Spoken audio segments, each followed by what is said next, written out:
കണ്ണൂർ വിമാനത്താവളത്തിൽ നിന്നുള്ള ഗോ എയറിന്റെ ആദ്യ അന്താരാഷ്ട്ര വിമാന സർവീസ് വ്യാഴാഴ്ച മസ്കറ്റിലേക്ക് യാത്ര തിരിക്കും. വെള്ളിയാഴ്ച അബുദാബി സർവീസിനും തുടക്കമാകും. ഹൈദരാബാദ്, ബാംഗ്ലൂരു, മുംബൈ എന്നിവിടങ്ങളിലേക്കുള്ള ആഭ്യന്തര സർവീസുകൾ ഇതിനകം ആരംഭിച്ചു കഴിഞ്ഞു. കണ്ണൂരിനെ ബേസ് ക്യാമ്പ് ആക്കുന്നതോടൊപ്പം കൂടുതൽ വിനോദസഞ്ചാരികളെ എത്തിക്കുവാനുള്ള ഉത്തരവാദിത്തം കൂടി ഏറ്റെടുക്കും.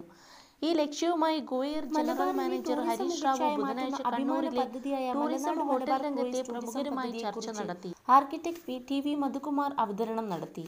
മലബാറിലെ 8 നദികളെ സംബന്ധിച്ച് കേന്ദ്ര കേരള സർക്കാരുകളുടെ സഹായത്തോടെ നടത്തുന്ന മലനാട് മലബാർ ക്രൂയിസം ടൂറിസം പദ്ധതിയുമായി ഗോ എയർ സഹകരിക്കാമെന്നും ഹരീഷ് റാവു വ്യക്തമാക്കി.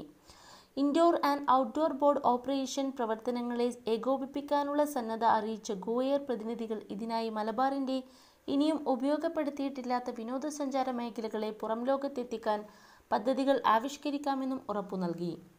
മലബാറിലെ ബേക്കൽ, വയനാട്, കോഴിക്കോട്, കർണാടകത്തിലെ കുടക് എന്നിവിടങ്ങളിലെ താജ് ഗ്രൂപ്പിന്റെ ഹോട്ടലുകൾ വിനോദസഞ്ചാരികൾക്ക് ഒരുക്കാമെന്നും താജ് ഗ്രൂപ്പ് ഹോട്ടൽ പ്രതിനിധി സമ്മതിച്ചു. പുതുതായി സർവീസ് ആരംഭിക്കുന്ന മസ്കറ്റ്, അബുദാബി തുടങ്ങിയ പ്രദേശങ്ങളിലെ ടൂർ ഓപ്പറേറ്റേഴ്സിനെ ഗോ എയറിന്റെ സഹായത്തോടെ പ്രത്യേകം ക്ഷണിച്ച് മലബാറിലെ ടൂറിസം മേഖലകൾ സന്ദർശിക്കാനുള്ള സൗകര്യം ഒരുക്കണമെന്നും കിയാൽ എം.ടി. വി. തുളസീദാസ് ഗോ എയർ പ്രതിനിധികളോട് അഭ്യർത്ഥിച്ചു.